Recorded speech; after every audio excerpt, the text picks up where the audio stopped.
There's so much value in diving deeper into who you are as a person and what's going on with you. That journey of self-discovery and self-reflection, I didn't have the money for it. I didn't have the time for it. True success that I know in my heart is real success, more than dollars is ever worth. I leave my life feeling successful, not monetarily, but just like my kids want to hang out with me. My wife likes to be with me. I have friends that want to hang out with me. I have a business that's doing something that is a passion and a vision of mine. Like, success isn't all about money. Success is so much deeper into how you feel about yourself. Welcome back to the Better Than Rich show. We are here today with Eric Farewell. And this is a really fun conversation because we have not had someone who has such an ability to navigate risk quite like anyone. Quite like Eric Farewell. This was a really fun conversation. We get into topics of self-control and we talk about business. We talk about his passion for flying. And I thought it was really fun that he lives like 90 minutes away from me. He lives in Lake Wales versus Tampa. He's like, oh yeah, instead of driving to Tampa, I just take my plane, and he flies from Tampa or from Lake Wales to Tampa. So instead of it taking 90 minutes, it takes him 11 minutes. And I was like, oh my gosh, this guy's really, really, really fantastic. So we have a great conversation about core values, about hire and firing staff, how he does it properly. And if you don't know Eric Farewell, he's a lifelong entrepreneur. He has a great book called Farewell to Normal: The Transformational Guide to Adventure, Excitement, and Personal Happiness. He has been in business. He started working when he was at seven years old. His first successful business was 13 years old. In 2011, he launched a business in an impossibly small niche.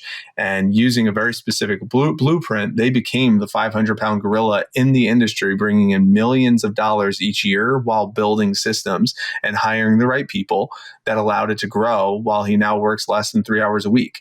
And he says in this episode that he is looking to he's looking to join a community that is only at $15 million in order to join the community. So that's where he's at on the spectrum of wealth, which is pretty exciting.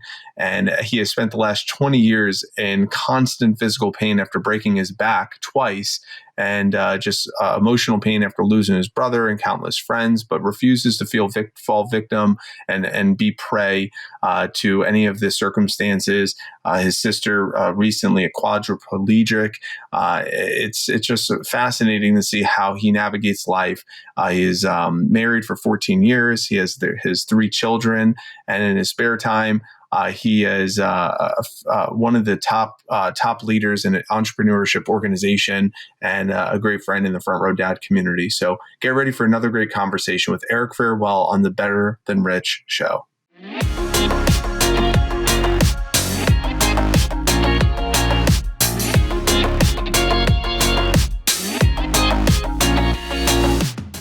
All right, Eric, welcome to the show, man. How are you today? I'm glad to be here, man. I've got construction happening outside, so if you hear random beeping or giant implements, they're making concrete today. So you never know what you're going to hear in the background. That's right. That's right.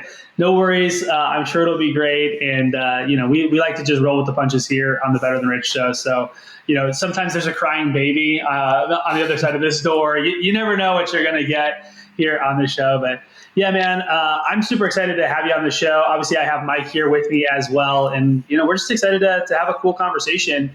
I would love to kick things off and kind of start with one of the more interesting elements of your story. I know it's the story, it's a part of your life to this day, but aviation, right? And being up in the sky and being a pilot and all these different things, seems like it's been this journey of yours, and even racing and being on the racetrack, and this interest with mechanics. It's not something that not everyone can relate to, but it's something that I was really inspired when I heard your story, because I can tell that it's just such a passion of yours. I'd love for you to maybe kick things off. Like, how did you get into this, and why do you enjoy it so much? Why is it such a passion of yours? Yeah, sure. I think at the heart of all of it is that I'm addicted to anything that goes vroom. And that's part of why I'm so incredibly torn on electric vehicles, because I miss the noise. But I love things that go fast. I've always felt most secure and most safe when I'm behind the controls of something that's bigger than myself. And I think that a big part of that ties back into my childhood journey. There's We can dive into the bullying or the abuse or the different challenges that we struggle with or I struggle with as a child. But when I started flying, it became very quickly apparent to me that the greater perspective that you gain by seeing the world below you fall away, the astronauts call it the overlook effect. It's this a moment where you recognize how infinitely small you are in the universe, and thus how small your problems are, and how small your challenges are, and how small your wins are. Even just that depth of perception that really, I think, is super imperative for humans to do something that's bigger than themselves and to start to kind of become the master of their own universe in that way. For me, flying was where I felt safest. It's where I felt most at home. I was born into an aviation family. My grandfather flew in World War II. And then in the 50s, he built a runway on his property, which is the property I was born on. I was born at home. So 100 yards from a runway, I come out, and 3 years later, I'm in the air. And after that, I knew what I wanted for the rest of my life. I wanted to fly. I wanted to own airplanes. I discovered that ultralights, which are aircraft under 254 pounds, aren't technically aircraft, and thus you don't have to be 16 years old to fly one. So I was 7 or 8 years old. I was working in my grandparents' restaurant, and I was like, I'm going to buy an ultralight. My grandfather, who is a world record holder for the first guy to do a barrel roll and a loop in a gyrocopter, I'll send you guys videos later. It's crazy. Told me, don't buy one of those. It'll kill you. Mind you, he crashed his gyro 12 times during my lifetime, totaled it 6 times, lost his hand to it. But he said the ultralights are going to kill me. So I did get an ultralights, got into flying, bought my first airplane kit when I was 13, and just quickly discovered that ADHD kids shouldn't build airplanes. It's just not in our DNA. And so I put it up for sale on this new thing called the internet. It's back in 1999, and I sold it. And the guy I bought it from was like, man, I got a bunch. If you want to help me sell them, I'll give you 10%. And I said, make it 20. And that's how my first real, quote unquote, real company was born. Before that, I did things like Shine Shoes and Tour Guide, and, but that was my first real business. And that carried me along until I broke my back 2 weeks before my 18th birthday test flying an airplane, and took some time off of aviation to pursue safer hobbies. I'd never broken a bone before, and got into motorcycle racing and surfing, and proceeded to break over 30 bones in the next 3 years, and went back to aviation where it was safer. So there's your very long-winded answer to how I got involved in flying. So you, if I heard you right, you broke your back and you said, let me go to motorcycle riding. Let me go to race cars. And yeah. So, well, in theory, it sounds safer. And I've never been hurt on a track, knock on wood. I have had more than my fair share of accidents off track. Deals Gap in Tennessee and North Carolina border. I crashed 5 times in one day. It's a good day. What I find interesting, Eric, you and I had a conversation in Austin. We're at the dinner, and I asked you, like, what are the feelings that you have, like, when you're going through this, is it an adrenaline rush? Is that the addiction? Is the addiction like, oh my God, I feel like this burst of energy every time I do it? And I thought your response was pretty unique. Well, it doesn't matter how I remember it, but what would be your response to that now? I don't get adrenaline rushes unless blue lights come on behind me. I very rarely do I get a high from an action that I've done. I mean, there's some things with my wife you might bring up, but aside from that, I've always been, I have a lot of energy, but my energy is pretty much level. I don't have these crazy high endorphin hits from skydiving or racing cars or anything. There are certainly times when you almost lose it. Yeah, you get that. But my goal is never to have an adrenaline rush. I have plenty of friends who are adrenaline junkies. My little sister was the queen of them all. It still is. And she loves that boost, that rush. When I get the rush, I know I've done something wrong. And I don't want to be that close to death. I was having a conversation earlier this morning with another front row dad, actually. And a longer form conversation than I'll bring up now. But I had the question asked of me recently. It said, do you value birthdays? And I've never had that question asked of me before. I just had my 37th birthday last month, and I really do value birthdays. I don't care about a birthday party or getting gifts or anything like that, but I realize that I deeply care about birthdays because at this point in a front row dads, we have a saying, as you guys know, bonus time, which I think is the goofiest saying ever. But I feel like I'm living in bonus time. If you told me in my teens and 20s that I was going to live to my mid late 30s, I would have thought you were crazy because I had so many experiences that were right at the edge of that adrenaline or that terror. And I don't like terror. I don't like adrenaline. I want to be calm and controlled. And I was sharing with some people recently. If you really knew me, you'd know that I'm the most risk adverse person on the planet. I look crazy as hell from the outside, but like I'm super cautious and very like meticulous. I work my way up to things very slowly to make sure that I don't get that adrenaline rush, because that adrenaline rush means I did something wrong. It's fascinating. And yeah, I think it's different than a lot of other folks might interpret it from the outside. So I appreciate that. One of the things that you kind of tied in there, and I love how you segued there with the businesses. When I first met you, we were sitting down and you were telling me, okay, hey, I have this successful business. I have this business. I have this business. I work about 3 hours a week. And you strike me as somebody who understands business really intuitively. You have a lot of insights that you can offer the audience. So, how do you do it? Like, how do you do it? How did you do it? Let's dig in on some of your best business stuff, and then I want to get to the personal stuff towards the end. But let's give the people some nuts and bolts tactics here. What are some of the best business things that you've learned along the way to not only be successful, be able to build these businesses and be financially free, but also to be able to free up your time? What would you say to that? So obviously there's many different directions we can take this. And I think that the first thing I want to say is to put a huge asterisk over my business success. And that's to say that there's so much that I don't know. There's so much that appears to be luck.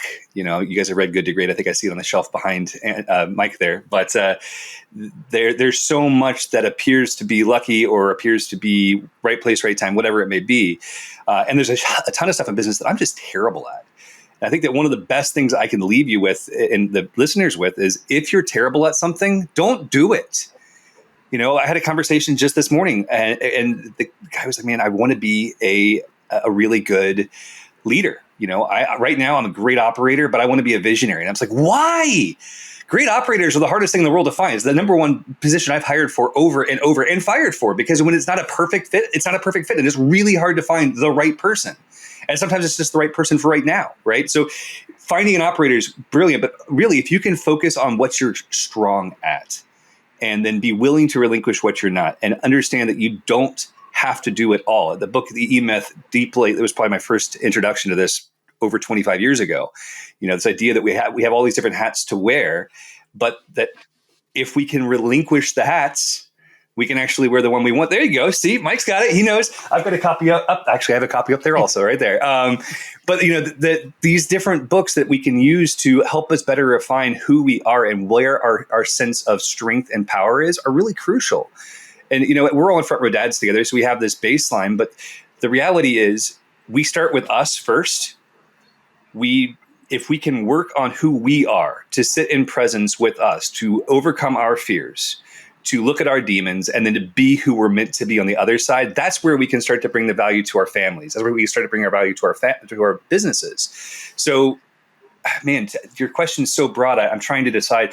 One of the lines I used to, many lifetimes ago, I had an internet marketing business, and I would speak on stage and sell courses and all these different things. And I was, I think, 15 or 16 years old when I did my first speech.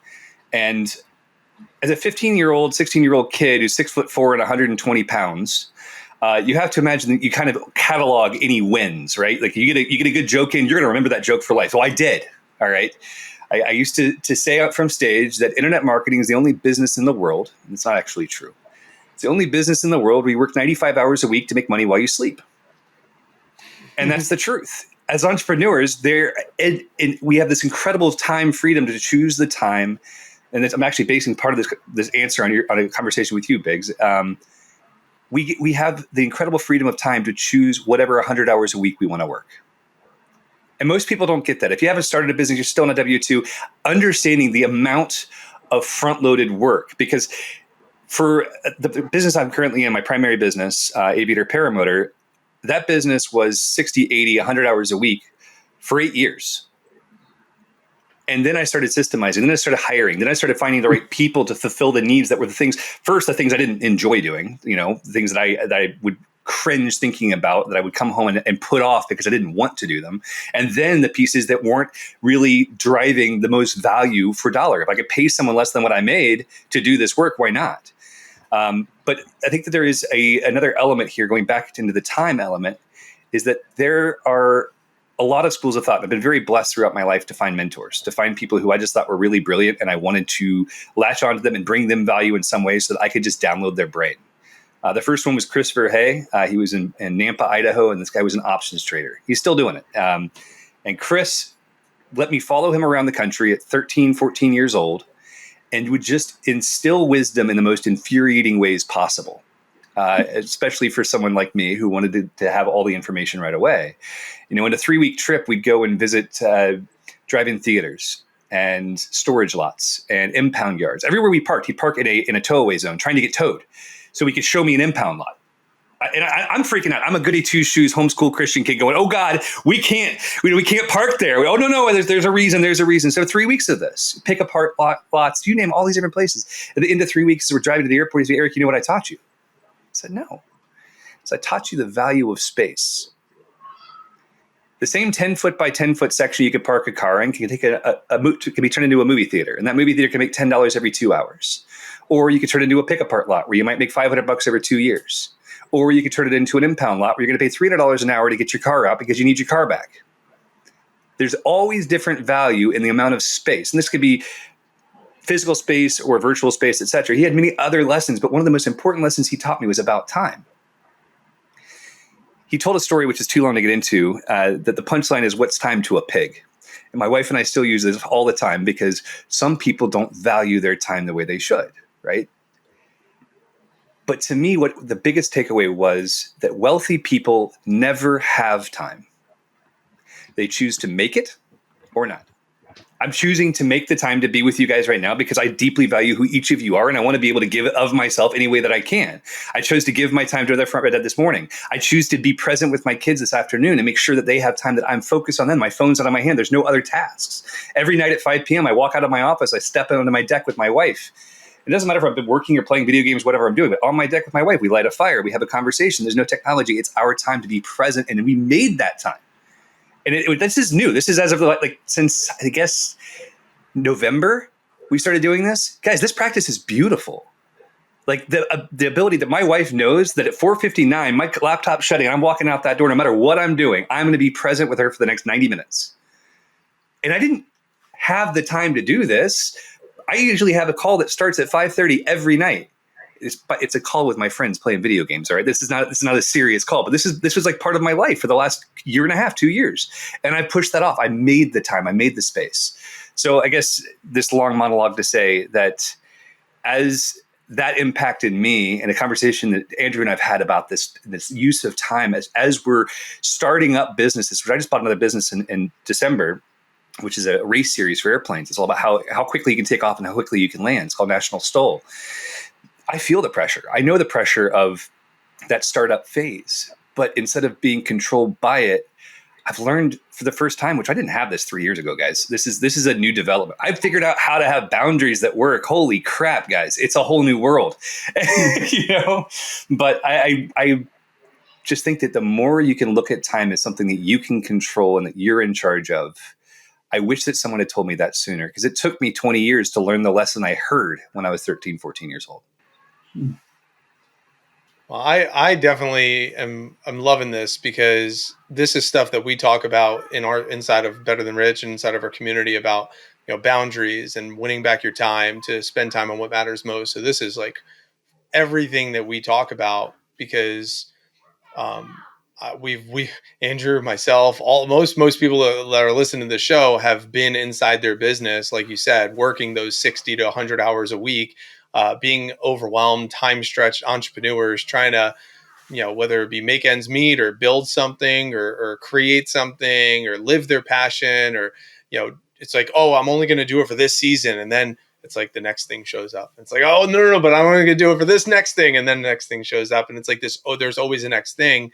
And I really love what you said about creating these boundaries and having this awareness in your mid to late 30s to make certain things non-negotiables. I did want to take it back to one thing you said about these like the operators and the roles and everything, just for a moment. The first question that I have is, you said after 8 years of working 60 plus hours a week, you finally started hiring on some staff to win back your time. And I think there's some listeners that probably could relate to working 60 plus hours a week right now and are interested in, well, who are the first people, who are the who's that I should start looking at to start winning back some of my time if I've been at this grind mode or working inside the business for 8 years in your case. How did you start? If I know it was a couple of years ago, but maybe what would you say, whether it's like today's version of Eric, or it would be that version of Eric that was experiencing it? Anything that you could draw from that could be helpful. Yeah, I think that the concept of who do you hire first is a big one. And there's a book called Who. It's a fantastic book about the hiring process and being able to really be clear. Again, going back to good to great, building seats and then finding the right people to fill those seats. But for me, the biggest challenge was figuring out what to put in the seats. And I'm going through this right now. I'm hiring a VA to help me with projects like this, where I'm talking to you guys and having preparations. I think my kids are being the kids behind the door, exactly like you expected. And they it's all fair game in the Better Than the Rich show. They're 8, 9, and 11, man. They're awesome. But I'm Mr. Dad and at home right now. So my wife's not here for 10 days and they're not used to me being on calls. They're like, Dad, why are you working so much? We're not used to it. It's a whole new world. But starting with who. So if you're trying to figure out who your most important hire is, it takes time. It takes time to sit down and write out, what are the pieces of your business. And you have to be brave, because a lot of times, people are terrified to give up something that they do because they think they do it best. And you do. You're going to do it best. But if you did it 95% as well and you didn't have to do it anymore, would that be okay? Like if your company still did something 98% as good as what you were doing yourself, the customer is still happy. Hell, the customer is usually going to be happier for you, especially if it's a customer that cares about you because they want you to stay in business, because they want you to continue on your vision, your passion, your mission, right? We could get deeper into that because I think that every business needs to have a clear vision and core values. That's the number one cornerstone that everything's built on. Not just business. I did this with my kids for this week. Like this week, I have 10 days with them alone. The first thing we did, Mom got in an Uber to go to the airport. We walked inside. We sat around the dining room, and we sat down and wrote out, what are our core values for the week? What are the things we want to have happen? And what do we not want to have happen, right? And every day, if I was not on this call right now, I'd open the door and go, hey, guys, are you guys living the core values right now? And they go, no. Because they know, because they have this vision. It's posted up on the kitchen table. They know, or the kitchen fridge. They know what this week's going to look like. They designed it. They bought into it, right? So back to hiring. The first thing I always ask is, what am I doing that's not a good use of my time? For me, it was email. Dude, I was getting 150, 200 emails a day. And 150, 200 emails a day, 50% of which were the same 5 questions, right? Very simple. And then the next question is, what is it that annoys me that I do every day? Which was also my email, right? Then I ask, what is it that I want to be doing that I can't get to because there's other stuff piling up on top of me? And where can I add more unique value if I had my time free? And I ask my employees these questions. I ask them these questions every month. What are you not getting to that you want to? Where can you bring more value? What is annoying you? Because if your employees are annoyed, they're not going to stay with the company, right? If your employees are doing things that aren't a good value, like a good use of their time, they're not going to stay with the company. They're going to leave. Doesn't matter how great your vision is if you're not utilizing your people. So finding those elements, and it took me a long time, and I think a big part of the reason why it took me a long time, and it's still taking me a long time, is because I have massive imposter syndrome. I don't feel like I should ask someone else to do things for me, even though I'd be paying them and I'm making their life better. It's hard for me to accept the help. It's really a struggle for me, and it's a struggle that many of us experience.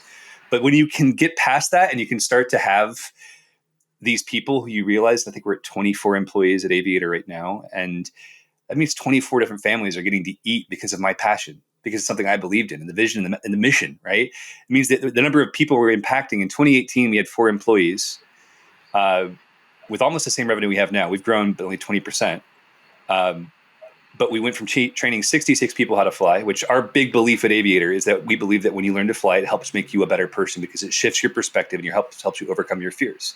It allows you to do something superhuman. So it allows you to take back that shift into perspective back to your families and become the better person for who you should be in the rest of your life. It's not just a goofy thing that you fly a butt fan around. It's actually valuable, right? So now instead of 66 students a year, we're going to train about 300 this year. And we're looking at more acquisitions to be able to increase that number to our goal of 1,000. And so it's neat because it's terrifying to let go of things, but once you can, your vision can become what you actually wanted it to be. I had a big vision of training 5,000 people a year, and there was no steps to get there until I hired the right people to actually let us scale. Well, I love this, man. I mean, and then basically everything you're talking about, is a lot of what we teach. And it's funny because I was like, "Hey, this is what we teach." You're like, "Yeah." So I'm the result of everything that you teach. I can be your success story without having going through your program, because you basically followed our program without following, without being a client, but you did everything that we teach our clients to do. And so if you're listening and you're either a client or you want to be a client, Eric is your muse of where you want to be heading, right? Just loving life, enjoying himself. We were on a call the other day with a group of guys, and one guy's like, "Yeah, I'm having a birthday party in Salt Lake City," and Eric's literally looking up flights, right? And he's like, "Oh, I'll come out," because it's like, why not? He's just enjoying himself. So I just love that about you, man. And these questions around like, "Hey, what am I doing that's not worth my time? What annoys me? What could I be getting to that I'm not because I'm focused on these things?" These are core foundational things that you need to be doing, listener. If you're not doing that, you're going to always be stuck making $50, $100, something like that an hour, which, hey, you can probably make $100,000 doing that.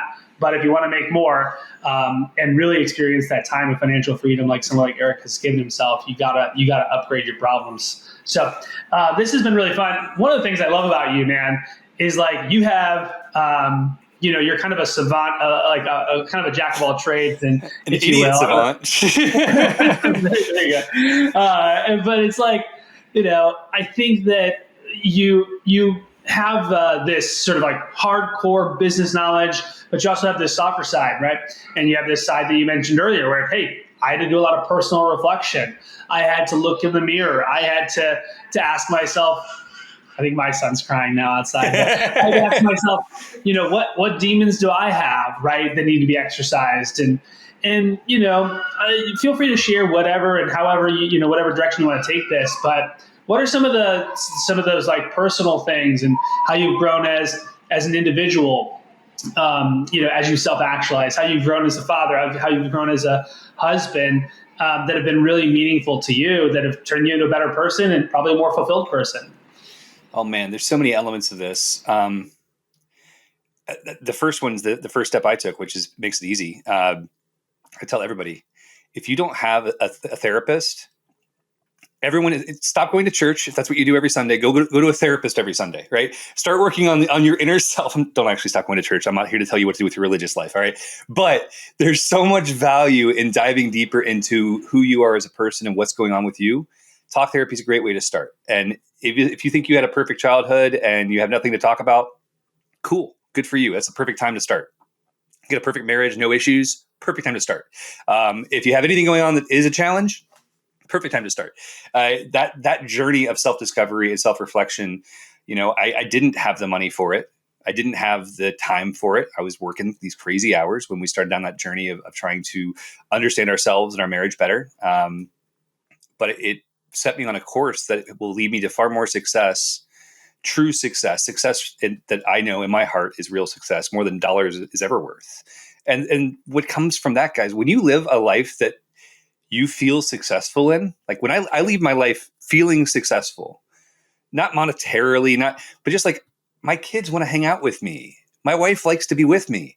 I have friends that I want to hang out with that want to hang out with me. I have a business that's doing something that is a passion and a vision of mine. Like, success isn't all about money. Success is so much deeper into how you feel about yourself. And that's not to say you should be a sociopathic narcissist and think that you're awesome. I think I'm a piece of shit. 98% of the time I make terrible decisions and I've done terrible things and I have so much to learn. But I'm blessed beyond measure, because for me, success is spending time with my kids, being present with myself, being present with my wife, and going out and adventuring together. We took a month off to go to Alaska this past summer. I didn't reply to emails. I didn't answer phone calls. I didn't have to. I got to build a business that works for me. I came home from that trip and I turned to my COO and I said, "Hey, I want you to be CEO. And I want us to our first act to be, we already have unlimited time off. I want to make every employee take a month off of work a year in a block." because then you can build systems around what they do. Because if you have any employee leave for a month, I mean, anyone listening to this, if you have a business, there's one person in your business right now that you're thinking about. They go, oh my God, if they take off for a month, we're doomed. Right? It might be yourself. It might be your secretary. But like, there's always one person. There's one person in my business that takes a month off. I'd be doomed. And that was me too. So guess what? Okay, let's face our fears. Let's overcome them. Let's say, okay, guess what? Office manager, you get June off. You can't come to the office. You can't reply to emails. You can't answer your calls. We'll call you once a week with an update if you want us to. And we'll give you a list of questions that we have in that amount of time. But until then, we need everything SOP'd. I want to have a VA over your shoulder on your computer, watching everything you do and taking notes and building SOPs. If they can build a standard operating procedure for everything you do, not because I want to replace you, not because your job is in jeopardy. Hell, I want to give you a 50% raise every year if I could. Like, that's the goal. But it just creates so much more cohesion and peace. So going back to the personal side, get a therapist. Awesome first step. I'm the biggest evangelist for therapy in the world. I never thought I'd ever say that. If you'd ask 10 years younger version of Eric, I'd be like, oh, no, hell no, we're great. And then start finding mentors. I mean, I'm a huge fan of mentorship, of people out there, people like Preston Smiles, people like Luke Gifford, people who I look at and I go, okay, these are people I want to emulate. I want to be more like them. Meditation has been a huge part of the factor for me. And I know that most people who are entrepreneurs, we all carry the ADHD gene pretty hard. And for my entire childhood, I can't tell you the number of times I was told this exact sentence: Eric, you need more self-control. But no one ever told me what it was. And I remember my first meditation retreat, we're sitting and we're breathing, and we're following the leader. And after about 5 minutes, and he turns, he says, gentlemen, what you're experiencing is self-control. And I went, what? This is what it is. Oh my God, just breathing, being aware, being present. And like, you're right. This is self-control. No one told me what it was except that I needed it. And now I have a tool that I can get back into that moment. 20 minutes ago, I'm walking through and I see my kid's room's a mess. And my son wants to play video games. I'm like, hey, buddy, your room's a mess. You have to have your room clean before you play video games. He's losing his mind. And he's a strong young man and he's sharp and he knows what he has to have done. And my brain goes to fight or flight. Like, I want to just, dude, what the hell? You know what you're supposed to do. But instead I stopped, put my hand on my head, a hand on my heart. And I just stood in the hallway and watched him lose his mind and breathed. And 40 seconds later, he calmed down and he expressed why he was actually upset, what the deeper meaning was behind it. We talked through it. I didn't have that skill. I didn't have that tool in my toolbox. So that personal journey doesn't have to start when you're wealthy. It doesn't start when you're poor. If you take the time to be introspective and to really do the work now, no matter where you are in life, it's better. And like, just to make it very clear that I still don't have it all together. And Andrew, you know this as a bandmate, like, part of my biggest challenge is my health. Because of my pain, it's really hard for me to get in shape that would help my pain reduce. This 10 days, my wife's out of town, again, creating new constructs. She's not here, so I don't have to validate with her. I don't have to embarrass myself if I don't follow through, right? So it's an opportunity for me to create new trends and new patterns. So this week I'm working out every single day. I'm in so much pain physically right now. It's ridiculous, but I'm working out every day. And I look stupid doing it. I'm sweating after 5 minutes of push-ups and sit-ups, but I'm showing up for it, still doing the work. I'm on day 2 and I haven't missed a workout yet, guys. There you go. And I really appreciate the answer, man. And I also just want to honor and appreciate you for the humility that you bring. Right. And it's just, it's admirable because it's also, for someone to be as successful as you are, on paper, so to speak, but to also be humble. I think it's kind of a rare combination. So I just want to, reflect that back to you. So thanks for, being so humble. I hope it's not a rare combination. I'll say this honestly. I think the biggest thing for me is I don't feel like I did anything special. I feel like I've been lucky and I've been willing to do the work.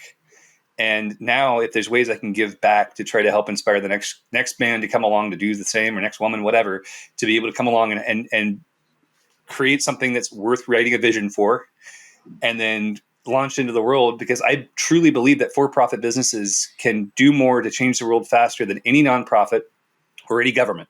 Lord knows, right? We can do more to shift what people want, to shift what people need, and then to bring it to fruition, because we're lean, mean, efficient machines, right? Absolutely. We have to be, right? Whereas the government doesn't have to be. And that's, right. That's the old. I mean, this is from. Was it? I think it was the airplanes, right?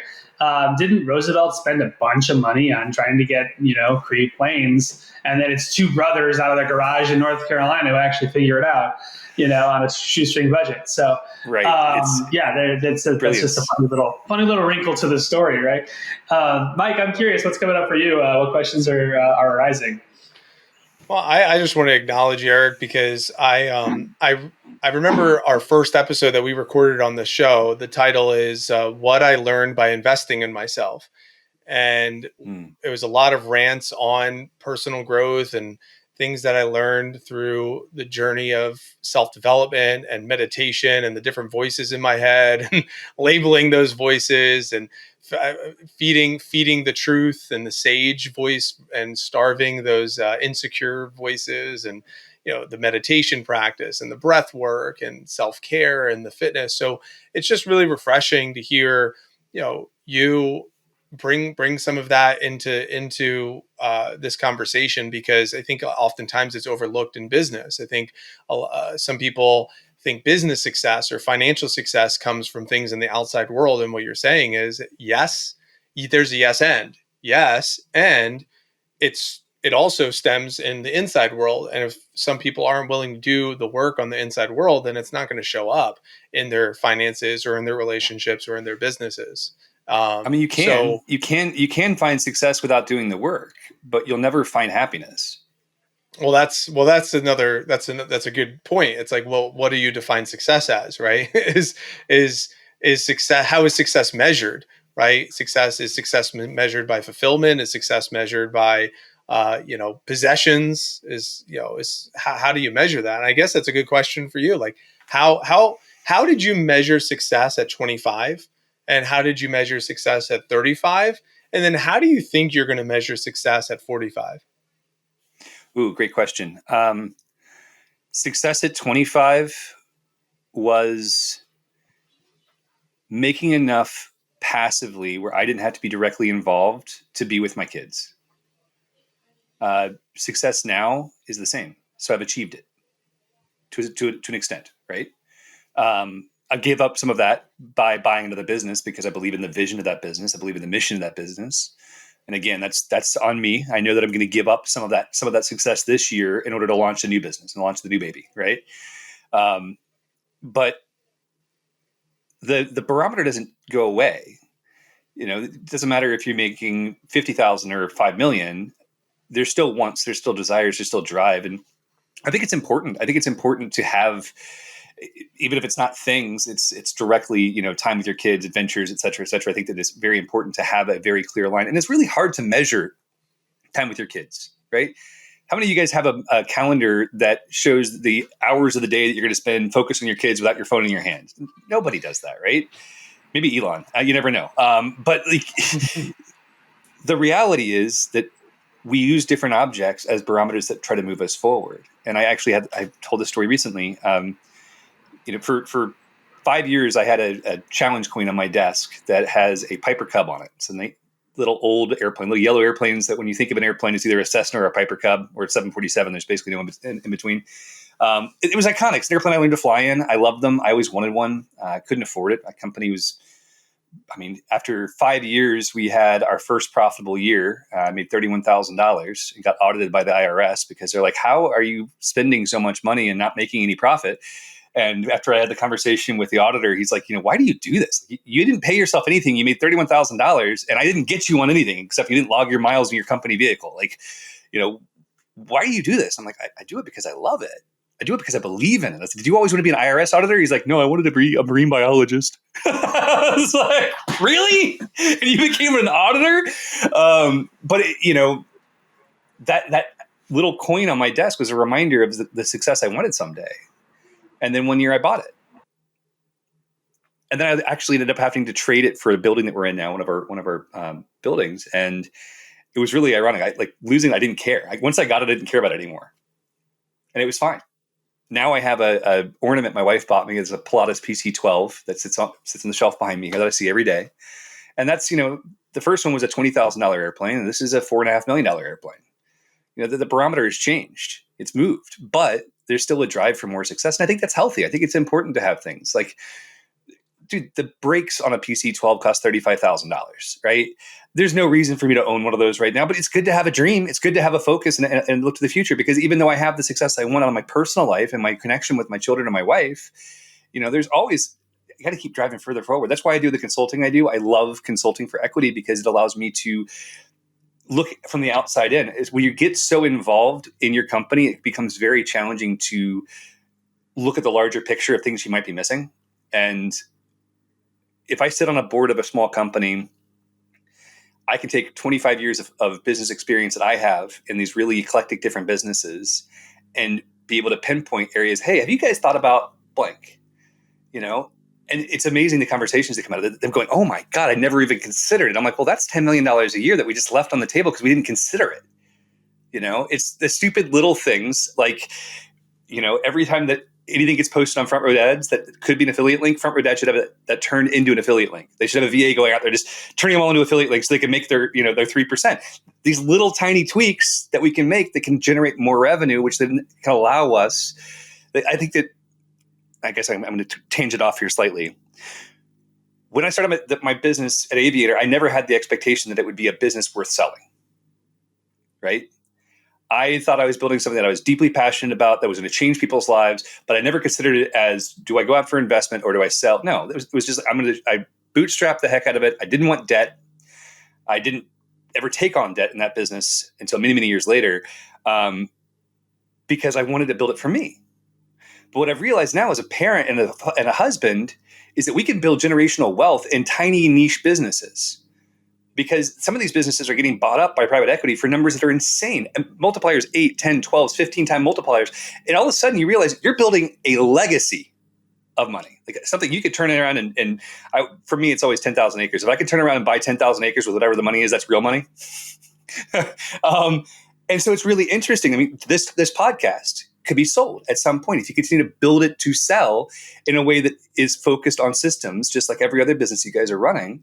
It's really powerful because not only the impact that you're making on the customers that you have, the employees that you have, but then on the lifelong impact it can create by building it to a point that it could be sold. Totally shifted my perspective and gave me and re-challenged me, so that when I do this consulting, I'm like, man, I want to help every one of these companies get sold for $100 million. Not just because I have a half of 1% or 2% of this business, but because a lot of them can be scaled at a much grander level, because people aren't thinking of this bigger picture of how do we sell it. They're thinking of, oh my gosh, I have this client who has this need, and I have this appointment, and I have these meetings, and it's just, you're so in the minutia of being in the business, you can't work on the business. And so that's one of my passions. I don't even know where we're going here, guys. I'm sorry. No, you're great. I love it. And this is what I mean by, listener, you getting a chance to experience Eric, that he just has so much to offer in all these different ways. To your point earlier, it's like most businesses aren't in a position to be sold even if they wanted to, right? Because, ultimately a lot of times there's so much tribal knowledge, or, the founder or the founding team is really providing most of the value. And so, we like right now our business is in a position to sell, but the way we're thinking is, how do we create it such that essentially this isn't the Andrew and Mike show, this is the Better Than Rich show, right? There's a reason we didn't brand it as Andrew, the Andrew Biggs and Mike Abramowitz show, and there's the reason why our company is structured the way it is. And if you build SOPs, you actually can, relieve yourself eventually when it's appropriate. So, I mean, this is really, again, right on the nose of what we love to talk about. I'm curious, with your consulting work, it sounds like, I'm not really sure exactly how it works, but what are some of the biggest problems that you like to solve specifically for in your consulting? And how does that, what are some things that you've learned from that? The first is usually most companies have core values on their wall, but they don't reflect who they are or where they're going to the truest point. And I give an exercise because it's really easy. The best exercise I've ever learned for creating core values in a business works for your family and for yourself as well. And that's simply, take a look at, depends on the scale of the company, it changes the question. But if you take a look at the 5 people you fired that were the worst employees you've ever had, tell me their core values. And they tell you stories. Oh, this person was late. This person didn't care about other people's time. This person didn't get deliverables done. This person really was toxic, and they messed this up and they messed that up. And you start to hear these stories and you write them down, and then you reverse them. Because whatever those toxicity was that was in this person that you removed from your company, the antithesis of that is who your company needs to be. It's what your company's about. So we look at the negative. I had this conversation with my kids this week. We're doing Legato's system for core values for our family. Rich Christensen's phenomenal guy. And from me, instead of asking who we are, I ask who we aren't. And my kids come back to me. Well, we aren't cruel. We aren't mean. We aren't evil. We aren't. Okay, these are great things. I'm taking notes. Okay, we can distill all those down into, we're not bad. Okay, so that means we're good. Okay, how can we put that into a core value, right? It allows us to distill this in a way that really helps create direction. Because once you have the core values solidified, the next step is always to look at the vision, to be practical and reasonable. It's good to have a BHAG and have all these ideas. I'm going to, make $100 billion. Okay, that's fine, but let's be reasonable and let's set really clear markers on a 3-month, 6-month, 12-month, 18, 24, 5-year goals, and then just kind of helping keep them aligned with it. And trying to look for areas that they're going to be blind to because they're working so hard in their business with the annoying client, with the employee problem, with the whatever it is. We all have the same problems. And then sometimes it's helping them remember that they have to have the balls to follow their vision. Yeah, I was going to say, there's no need to be politically correct on the show. You're good. Just let it fly. But no, because we get so emotionally invested. We get so emotionally invested in our people. I was at a room of 700 entrepreneurs and EO event in DC 2 years ago, and a gentleman stood up on stage and he asked every CEO, he said, how many of you guys have ever fired someone too soon? And not one hand was raised. But it's really hard to remember.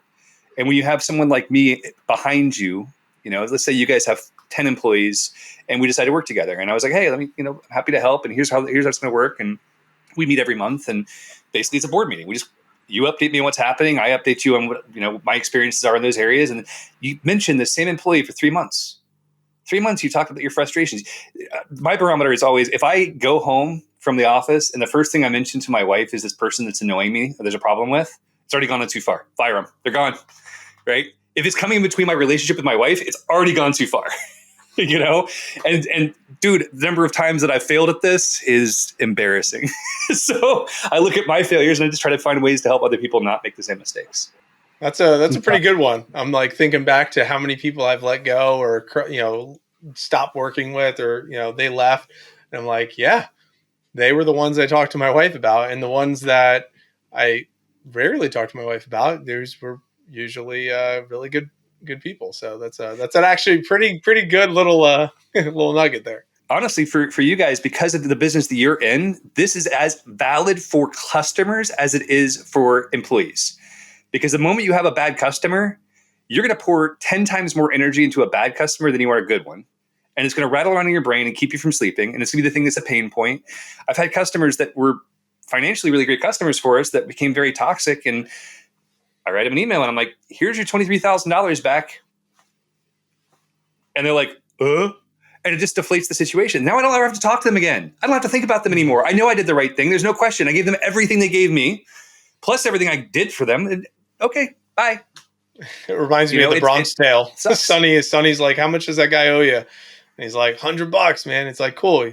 You got him out of your life for $100. You never have to talk to them again. So right? I still remember that. It's so true. Yeah. I mean, and you can almost start to make the mistake of like catering your business to the problem children, right? And it's like, wait, 10% of my 5%, 1% of my clients need this, and I'm going to go create it. No, why don't I focus on the 90, the 95, the 99% who actually want what I'm already offering and are super happy? And what are their needs instead of like trying to chase after this person?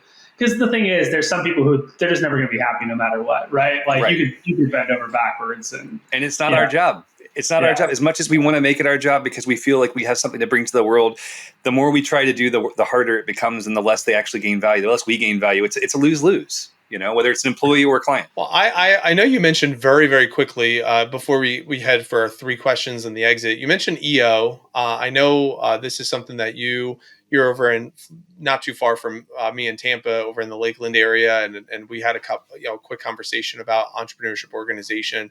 And I know you mentioned this event that you went to. How has EO played a part in your life and as a business owner?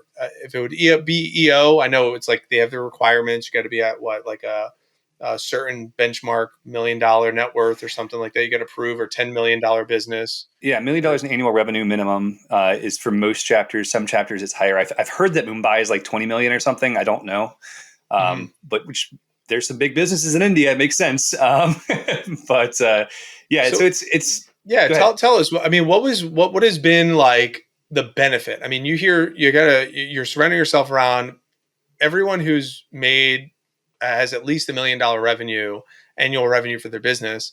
Why would you want to surround yourself around those people? Why? Obviously, it's a pretty simple question, but like some people might say, I got to pay just to make friends with these people. Right, you got to pay pay to join or pay to play or anything like that. Some people are like, "No, I'll just figure it out on my own. I don't want to pay this much money or thousands of dollars a year to go learn from some other people." Why would you? What would you say to that person? Man, so I brought up mentors multiple times. I have a mentor who is doing close to $1 billion in revenue, and he told me that the single biggest reason for his success was EO. Now, I don't know about you, but if I have someone in my life that's doing almost $1 billion in revenue, tell me that this one thing was the single biggest reason for their success. I didn't even do any research. I did nothing. I went to EO's website and I found a local chapter and I applied, and I didn't hear back from them for 3 months. So I harassed them. I'm like, I need to join EO. I've been told this is the best thing. It's $6,000 or $8,000. I'm in. I'm sold. Let's do it. And I get to my first event, and they bring me up to the front of the room. And it's a big theater. They had the woman who sang in Les Mis and Phantom of the Opera. We came and did a private concert for us. And before she sings, they brought us into the room and they're like, "Hey, this is Eric. He lives in Lake Wales, Florida. Here's this guy. He just joined EO. He's their newest member. Eric, why'd you join EO?" I don't really know. Can you guys tell me what EO is? And everyone lost it. I'm like, no, I'm serious. Like, I really don't know what this is about. Like, I have no idea. And what it turns about is EO is a great place to collect like-minded people who have similar amounts of experience. And the reason why they have a paywall as far as $1 million minimum revenue per year is because they have what's called Forum. And in Forum, it's a small group, anywhere from 4 to 8 members, generally. And in Forum, we don't ever speak with advice, because everyone else in that room makes at least as much money as you, has at least as much experience as you, and they can figure it out. So we respect each other enough to not offer advice. And Front Row Dads has bands, and it's the same idea. It's the same idea of, we're not going to offer advice because we're not here to coach you. We think you're smart enough to figure this out. So if you have a problem, Biggs would come to me with a problem. I would never say, "Hey, here's what you should do." I could say, "Hey, here's a scenario in my life that was similar, and here's how I did it." Not "you should." The moment you go to a "you should," you're taking away that person's power. And so EO for me has been really instrumental in a lot of ways. It's really helped guide. I say it saved my business and my marriage at least once or twice. But I think really what the power of it has been the people that have helped me to better understand myself and to help drive me forward, hold me accountable. And I've loved it. With that said, as much as I love EO, Front Row Dads is quickly becoming an even greater value because everyone's so much clearer in alignment. And there are some things missing. I mean, I think that Front Row Dads right now, you don't even have to have a business to be in. You can be wanting to start a business, and that's fine. There's room for that. Myself and another member are actually going to be working to try to help inspire those men and help them solve their problems to start businesses. But the reality is, once you're aligned, there's 6 pillars in Front Row Dads. And if you're aligned the value of those 6 pillars, you and I are going to be friends, period. And so that's what I found over the last 3 months in particular. My day is full of hanging out with Front Row Dads. Like, if I'm on a meeting, it's probably a Front Row Dad. And EO has become less and less. I used to have to run over to Tampa, hop on my airplane, fly to Tampa multiple times a month, and now it's like, I'll see my Forum.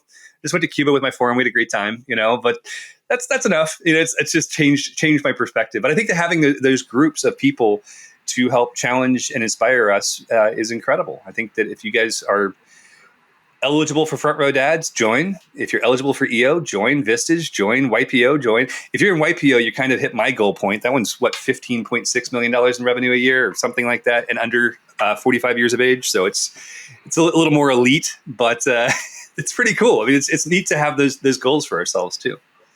Well, Wow. all I heard was you took a flight from Lakeland to Tampa, and that's like a 45-minute drive. And I'm like, oh shit, that's pretty amazing. How long is that No, flight? so this is actually a cool thing. So I live in Lake Wales, which is 40 minutes east of Lakeland, and for me to get to downtown Tampa, it's an hour to an hour and a half. Right? It took me 2 hours last week. Took my son for a board meeting, and I can get from my house to Davis Island Airport, and then I can hop on my one wheel and ride to town. It takes me, my fastest trip was 11 minutes. Oh, nice. Good job. All right. So and I get 26 miles to the gallon at 180 miles an hour. So it's like you start, it's actually cheaper to fly than it is to drive. And there's no toll roads. It's great. That's awesome. Well, Eric, and before you think I'm rich, that airplane costs half of what my truck cost.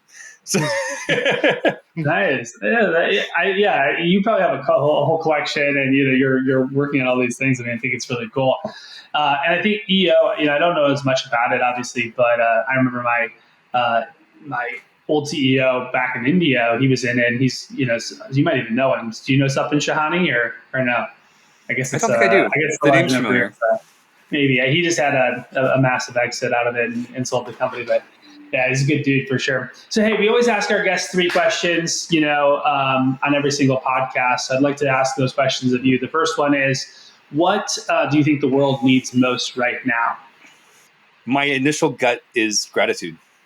I think that when we live in a place of gratitude, we live outside of fear. And when we live outside of fear, we can live in a place that we're fully living in faith and in love, and in a place that allows us to better see why we're here.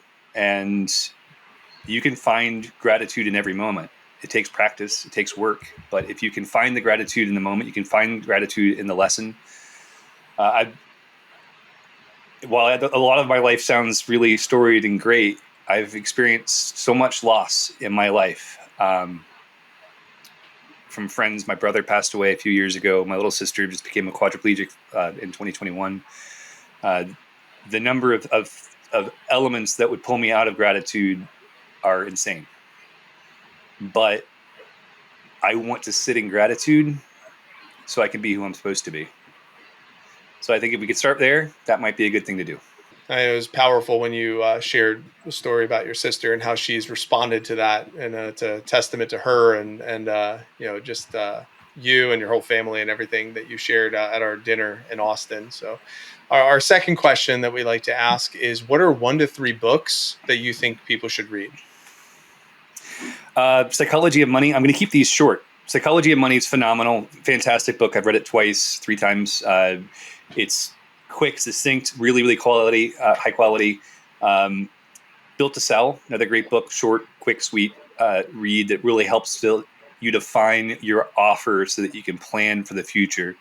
And then I had written down Good to Great, but I think that I would go with The Happiness Advantage, especially as parents. The Happiness Advantage is a fantastic book that kind of drives deep into the idea that we can shift results simply by creating a little bit of happiness ahead of time. Really interesting book. So read them. Fantastic. And the final question is, what does it mean to you to be better than rich? To be healthy, connected with my family, and in love with my wife. That is the key of all of it. If you take away everything else, you take away every penny, every employee, everything I've done, every book I've written, it doesn't matter. I'm healthy and connected with my family. That's all I need. Well, hey, thank you so much, Eric. I know the book Farewell to Normal. It's on Amazon. The Transformational Guide to Adventure, Excitement, and Personal Happiness is. Would you recommend just going directly to Amazon, or is there anywhere else that you recommend if people want to stay in touch or grab your book or anything, learn more from you? Yeah, check out Farewell to Normal on Amazon. It's a book that was it was finished in 2020. It kind of drives through some of the lessons I've learned along my crazy adventures and different ways that I guess my life got here. I wrote that book in protest, and my publisher told me I probably had 5 books in me. At this point, I think I have a list of around 30 to write, and no desire to do so. I don't want to do the work, but I'd be honored if people read it and they let me know what they think. My contact information's in the book, but you can also find me just everywhere. Eric Farewell, EricFarewell. I think I'm the only one in the world with that name. So pretty easy to reach, and I'm happy to have conversations with anybody I can. I try to do 1 meeting a day so that I can honor my wife and my kids. But if you reach out, I will make time for you. Well, fantastic. This has been so much fun, Eric. Thank you so much. Maybe ChatGPT can help you with those 30 books. We'll see what we can do there. But hey, man, this was super fun. We really appreciate it. I know I got a lot of value. I'm sure, Mike, you did as well. Thank you both for your time. And listener, thanks for your time as well. And assuming that this episode has helped you, it's your turn to help others by sharing this with a friend.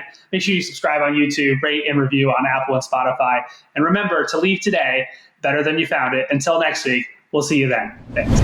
What's up, guys? Biggs here. I hope you enjoyed that clip. If you did, go ahead and check out the other video that's being recommended on the screen right now. You can also subscribe to our channel. And then if you really are interested in what we do, go to automatedelegatesystemize.com to learn more about what we're up to. Thanks again.